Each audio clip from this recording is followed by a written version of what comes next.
Hi there. Welcome to Dawn Downey's vlog. I'm an author. I write essays about life. Every once in a while, I realize my husband is white. Today's story, Parking Zones, Yellow, White, and Black. Pax Alterations squatted third from the corner, one of a handful of tiny businesses that butted up against each other along the block. A rare bookshop, a used record store, a juice bar. Their doors opened right onto the sidewalk, hand-lettered signs on cardboard stuck in the windows. Curbside customer parking provided, except for a yellow loading zone at one end of the block.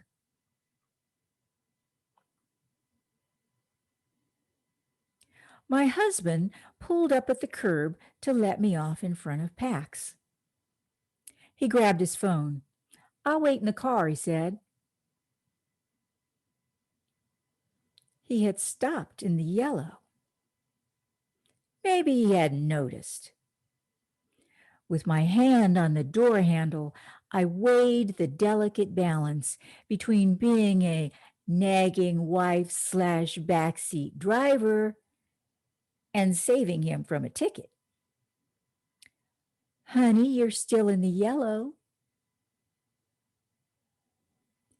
Open, legal parking spaces stretched from his front bumper to the other end of the block. He said, "It's fine." "But honey, the parking space is right there." I gestured toward the windshield like a flight attendant pointing out the emergency exits. "Right there." He said, "It'll be fine."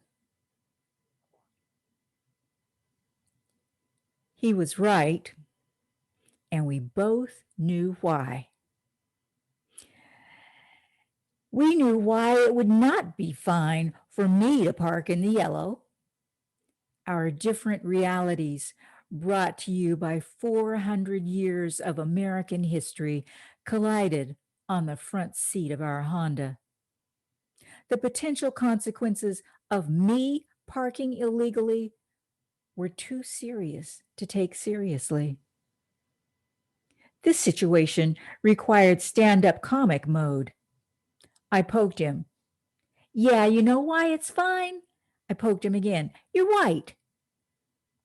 He laughed so hard he dropped the phone, then raised his hands in the universal duh and said, "Of course." We sat there having a good guffaw at the juxtaposition of absurdity and danger. Having gotten my laugh payoff, I grabbed my pile of clothes.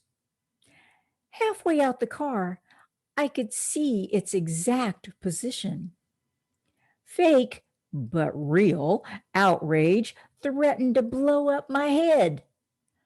"Honey, you've only got one wheel in the legal parking." As it always does when he knows he's full of it, his oaky drawl kicked in. "Have a little sympathy, woman. If you come back and I'm not here, it's because they took me to jail, and I had to raise bail to get out." I said, "No. If the cops come while you're here, they'll tap gently on the window and say, 'Sir, are you okay? Thought maybe you had a heart attack and pulled over here in an emergency.'" I tried to walk the 3 paces to Pax's door, but the joke pulled me back. "You know, they'll probably say, 'Sir, let me call your wife for you.'" Oh yeah, that was the perfect punchline. Nope. Another step closer to the shop, I turned and gave him my negress head waggle.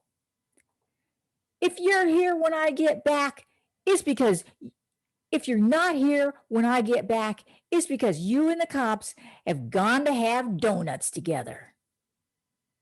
There, He was snort laughing. After I dropped off my clothes, we took off on the rest of our errands. At the end of the block, we rounded the corner. Ben spotted them first. Look, they've got somebody in handcuffs over there. Policemen had pulled over a car and pulled the driver out. They were handcuffing him. I said, and look what color he is. Black.